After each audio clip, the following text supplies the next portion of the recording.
Speaking of a story that, well, I don't know if it's great, but it certainly exposes an ignorant woman. Her name is now Phoenix Karen. If you want to hear the original audio, this is a woman by the name of Karen who walks into like a mini-mart store, tells a woman to go back to her country. A guy is videoing it on cell phone. Have a listen to this. This is the original audio. Are you the manager? Yes. You need to leave. You need to leave. We're not serving you. Hold on, guys. Okay. We do not serve you. Excuse me, but you did say that she needs to go back to her country. What is that? Originally, Native Americans Excuse me, this is what this whole world. White people are not from this country. Don't serve her. Yeah, you do not serve Don't her. serve her racist ass.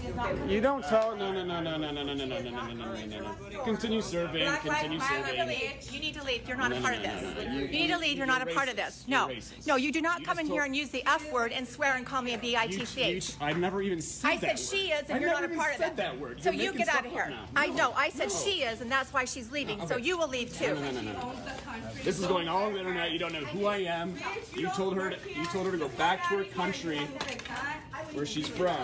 I did not even be with her. That's assault. You Yeah. guys know that, right? Yeah. Where were you born? Where were you born? Where were you born, bitch? I was born in America, bitch. Where are your ancestors from? They're not from this country. You're going back to Mexico. Bitch, you better go back to where you're from. You just walked into her. Excuse me. Hey, bitch, you just touched me. Oh my God. Yeah, but you deserved it. Oh my God. In my opinion. Yeah, you pushed her and she smacked you. That was self-defense on her part. Yes. Nope. Yes, I agree. She deserved to get smacked. Well, now that racist woman who got smacked in the face, and by the way, she deserved it, her husband is now apologizing for her. Have a listen to this. Karina, I don't know what to say. I'm just so sorry. I'm just so sorry that this happened. You never walked into that store thinking something like this was going to happen. I understand it. I'm so sorry for what she said. It was very hateful. It's indefensible. But I just have to tell you this. It's her mental illness. A year ago, she would never have even thought of that. Well, I don't think we can. I know a lot of mentally ill people that don't tell others to go back to their country in mini-marts, but I appreciate the fact that he's being sincere. So that woman who slapped Phoenix Karen, her name is Karina Rodriguez. She did an interview with TMZ. She said she does not accept the apology. Have a listen to this.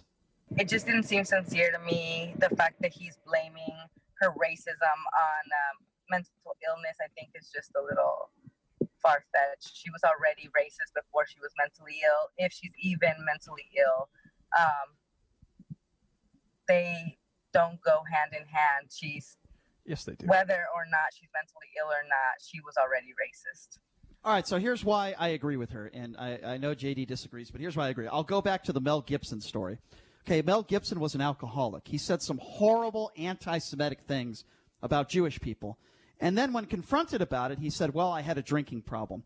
You don't just think up racist stuff because you're mentally ill. You say those things because it's what you believe. Mel Gibson said some horrible things years ago about Jewish people. He didn't say that. All of a sudden, when you get drunk, it doesn't mean you become an anti-Semite. You were an anti-Semite before. I believe this woman was a racist before.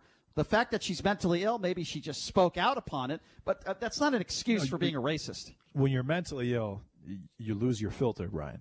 And obviously this woman lost her filter under those circumstances. For example, there's a story, a good friend of mine, his grandfather, right before he died, he had a stroke. And the week before he died, he told my friend's dad that he hated his wife, and he's always hated his wife. Something kind of similar to that seems like what took place here. And you're right. It does seem like when you apologize for being racist in this climate, the apologies are never accepted. The same thing happened to Stassi Schroeder and Kirsten Doty. Not when you make and up Drew Brees. A lot of these people that are apologizing for doing things that are racist or that are perceived as racist. It seems like the apologies, once the apology takes place, they are not accepted. And to me, that's very divisive. Okay, well, if someone apologizes for doing something, well, the husband apologized. Exactly, but fine. But if someone apologizes for doing something, if you honestly want the apology, then you should accept the apology. But right now, this has been happening nationwide.